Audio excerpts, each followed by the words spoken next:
नमस्कार, कशिश न्यूज का digital platform देख रहे हैं आप। मैं हूं रश्मि श्रीवास्तव आपके साथ। बिहार में आज जो सम्राट कैबिनेट का विस्तार हुआ है, 32 विधायकों ने आज मंत्री पद की शपथ ली है। और देखिए, लगातार चर्चा हो रही है कि आखिर जिन चेहरों को सम्राट कैबिनेट में शामिल किया गया है, उन चेहरों की खासियत क्या है। और आज उस वीडियो में एक बार फिर से हम आपको बताने जा रहे हैं कि वो 7 नए चेहरे कौन हैं जो पहली बार मंत्री बने हैं। इसके अलावा आपको ये भी बताएंगे कि मंत्रियों की शिक्षा दीक्षा यानी उनका क्वालिफिकेशन क्या है। और इसके साथ ही साथ हम ये भी जानेंगे कि वो 2 चेहरे कौन से हैं जो किसी भी सदन के सदस्य नहीं है, बावजूद इसके उन्हें मंत्री पद की जिम्मेदारी दी गई है। तो इस वीडियो को अंत तक जरूर देखिएगा। कई अहम इंफॉर्मेशन इस वीडियो में आप दर्शकों के साथ हम साझा करने जा रहे हैं। और हमारे साथ वरिष्ठ सहयोगी आशुतोष मिश्रा जुड़े हैं, उनसे बातचीत करेंगे। और उन 7 चेहरों की चर्चा हम सबसे पहले करेंगे जो पहली बार मंत्री बने हैं, जिनकी लॉटरी लगी है और सम्राट कैबिनेट में उन्हें शामिल किया गया है।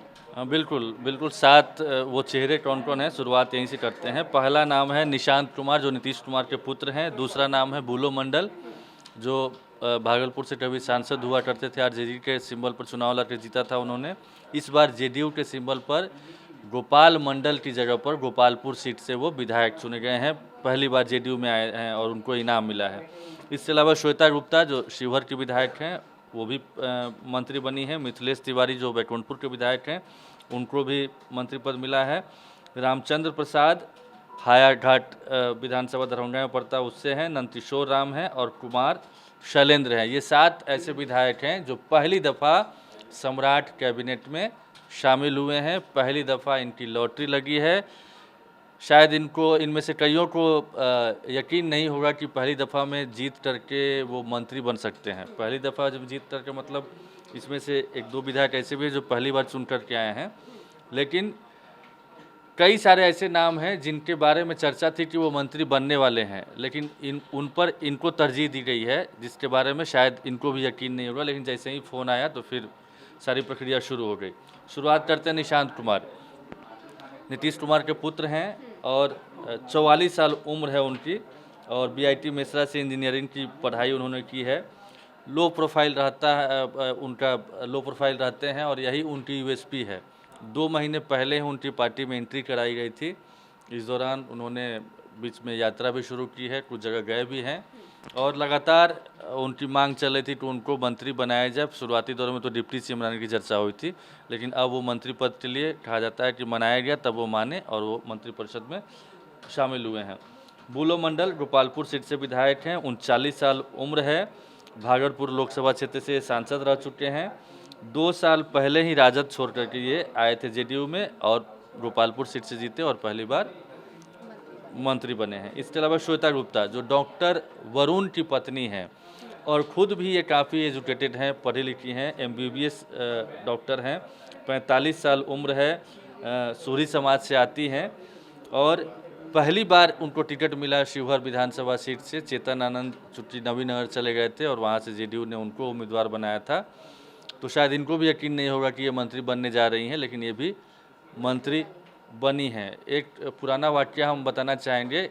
इनके पति जो डॉक्टर वरुण कुमार हैं, सीतामढ़ी के प्रख्यात सर्जन हैं।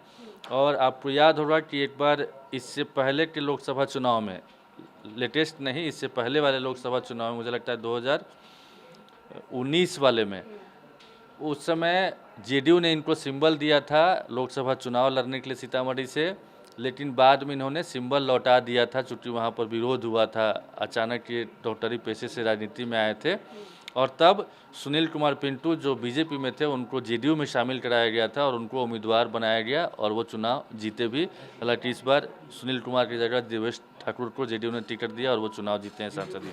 तो ये है श्वेता गुप्ता के बारे में थोड़ा सा जानकारी। मिथिलेश तिवारी संगठन से काफ़ी दिनों से जुड़े हुए हैं। बक्सर से लोकसभा का चुनाव लड़ा था उन्होंने, शिकस्त मिली थी, लेकिन बीजेपी के समर्पित कार्यकर्ताओं में से एक रहे हैं। लगातार संगठन के लिए काम करते रहे हैं। 2015 में पहली बार विधायक बने थे, लेकिन फिर 2020 में वो चुनाव हार गए थे। फिर से वो चुनाव जीते हैं, ब्राह्मण जाति से हैं और पहली बार उन्हें भी कैबिनेट मिनिस्टर बनाया गया है। रामचंद्र प्रसाद हायाघाट विधानसभा जो दरभंगा में पड़ता है उससे चुने गए हैं। 2020 से लगातार ये दूसरी दफ़ा चुनाव जीते हैं और इन्होंने जिला परिषद से राजनीतिक सफर की शुरुआत की थी और बीजेपी के काफ़ी अनुभवी नेताओं में ये जाने जाते हैं, इसीलिए इनको मंत्री बनाया गया। नंदकिशोर राम पूर्व पश्चिमी चंपारण की रामनगर सुरक्षित सीट है, जहां से भागीरथी देवी चुनाव जीता करते थे, उनका टिकट काट के इनको उम्मीदवार बनाया गया था। पहली बार इन्होंने चुनाव लड़ा और जीत हासिल की है और पहली बार में ही इन्हें मंत्री बनाया गया है और राष्ट्रीय जनता दल के जो प्रत्याशी उनको बड़े अंतर से इन्होंने शिकस्त दी है, इसका इनाम उनको मिला है। कुमार शैलेंद्र जो कि भागलपुर जिले के बिहपुर विधानसभा सीट से भाजपा के टिकट पर चुनाव जीते हैं, पहली बार मंत्री बने हैं। 60 साल किए हैं, पेशे से इंजीनियर हैं। 91 में सिविल इंजीनियरिंग की है इन्होंने। 74 साल के चुनावी इतिहास में बिहपुर से लगातार तीसरी बार जीत करने वाले ये विधायक है। 2020 के विधानसभा चुनाव में इन्होंने सफलता प्राप्त की थी और उसके बाद से लगातार इनका मतलब कद बढ़ता गया और आज की तारीख में ये बिहार सरकार में, सम्राट सरकार में मंत्री बने हैं। अब आपने जो दूसरा सवाल किया था कि कौन है वो दो चेहरे जो किसी सदन के सदस्य नहीं हैं लेकिन सम्राट कैबिनेट में शामिल किए गए हैं, तो एक हैं वो निशांत कुमार जो कि नीतीश कुमार के पुत्र हैं और दूसरे हैं उपेंद्र कुशवाहा के पुत्र आरएलएम कोटे से दीपक प्रकाश, जो कि पिछली सरकार में भी मंत्री थे लेकिन वो फिलहाल किसी सदन के सदस्य नहीं हैं। तो ये माना जा सकता है कि दोनों को विधान परिषद में भेजा जाएगा। जून में जहाँ तक मुझे लगता है कि वो चुनाव भी होने वाला है, तो नीतीश की जो विधान परिषद की सीट है वो भी वैकेंट है, तो वहाँ पर हो सकता है कि निशांत को उनकी जगह पर भेजा जाए विधान परिषद और इनके लिए भी कोई सीट तलाशी जाए जिसे भेजा जाए। तो ये है डिटेल। रही बात एक जो आपने क्वालिफिकेशन का जिक्र किया, वो मुझे लगता है आपके पास इन्फॉर्मेशन ज़्यादा सटीक है, वो आप दे दीजिए। बिल्कुल, देखिए, और ये जिस बात की चर्चा हमने इस वीडियो के सबसे शुरू में की थी कि जो मंत्री बनाए गए हैं उनमें क्वालिफिकेशन कितनी है, कौन कितना पढ़े लिखे हैं, इस पर भी हम बात करेंगे।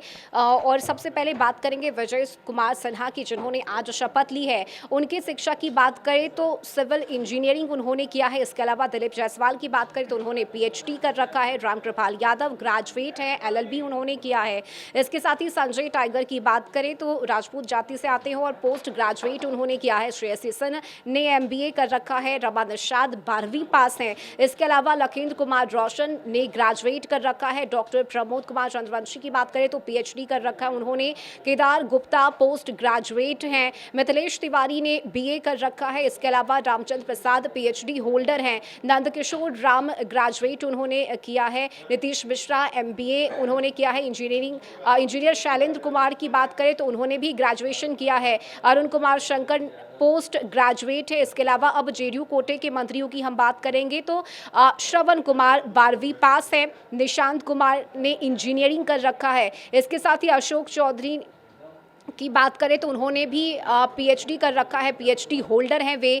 शैलेश कुमार उर्फ बूलो मंडल की बात करें तो 12वीं पास हैं। दामोदर रावत ने एमबीए कर रखा है। जमा खान 12वीं पास हैं। मदन सैनी ने ग्रेजुएशन कर रखा है। शीला कुमारी ने एमबीए किया है। सुनील कुमार ने एमबीए किया है। रत्नेश सदा 12वीं पास हैं। श्वेता गुप्ता की बात करें तो उन्होंने एमडी किया है। इसके अलावा भगवान सिंह कुशवाहा 10वीं पास हैं।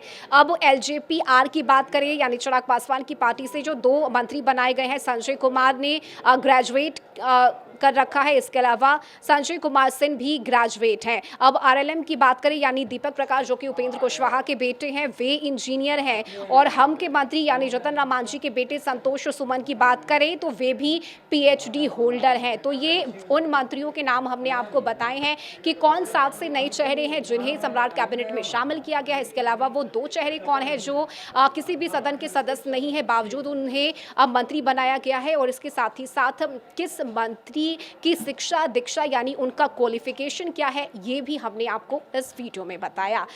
और इस खबर में अभी के लिए बस इतना ही। तमाम अपडेट्स से जुड़े रहने के लिए आप बने रहिए कशिश न्यूज़ के साथ। नमस्कार।